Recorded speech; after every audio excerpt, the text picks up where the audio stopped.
When a fund manager beats the market, we tend to assume they've done something clever. But where does that outperformance actually come from?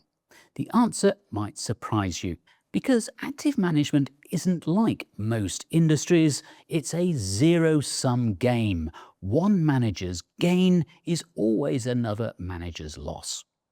Craig Lazzara spent decades studying this at S&P Dow Jones Indices, where he ran SPIVA, a scorecard that measures active fund performance.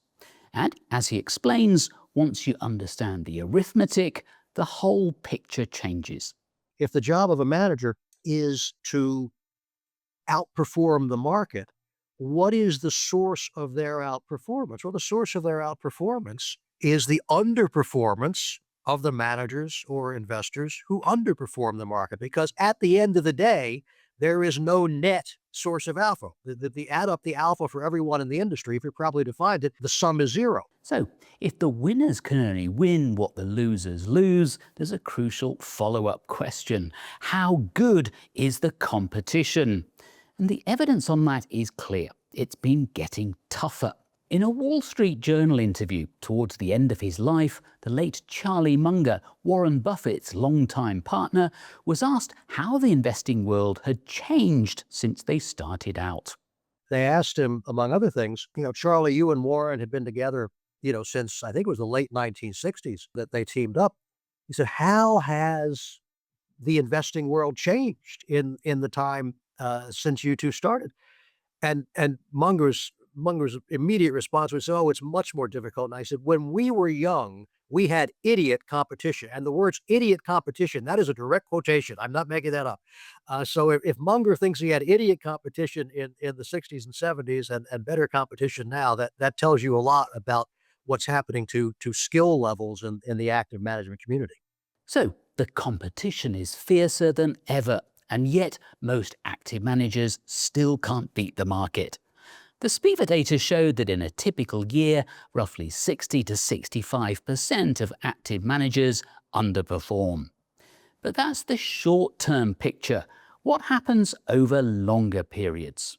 That as you extend the time horizon, the results get worse, not better.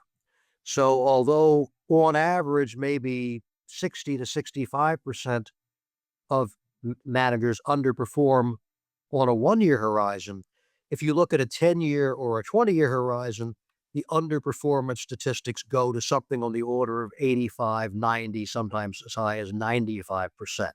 The fact that the long-term results are worse suggests to me, at least, that the short-term results are an accurate reflection of reality. At this point, many investors think, fine, most active managers fail, but some don't. I just need to find the right one. It's an understandable instinct, but as Craig Lazzara points out, even the most famous names in investing haven't been immune. Most active managers underperform most of the time. The second is that historical performance is not a reliable guide to future performance. Those are the rules. Are there exceptions to yes, there are exceptions to the rule. The reason you know Peter Lynch's name is that he was exceptional. If everyone could do it, he wouldn't be a big deal. It's the rarity of his achievement that makes him notable. And the same is true, most famously of all, of course, Warren Buffett. Everyone knows who Warren Buffett was, very successful active manager. And yet Berkshire Hathaway, for at least the last 10 years, has underperformed the S&P 500. If even Warren Buffett's Berkshire Hathaway has underperformed the index over the last decade, it should give any investor pause. The arithmetic of active management isn't a matter of opinion, it's maths. The competition is getting fiercer, and the longer you look at the data, the harder it is to argue that picking the right manager is a reliable strategy. For most investors, a simpler approach, broad diversification, low costs, and a long-term plan will serve you far better.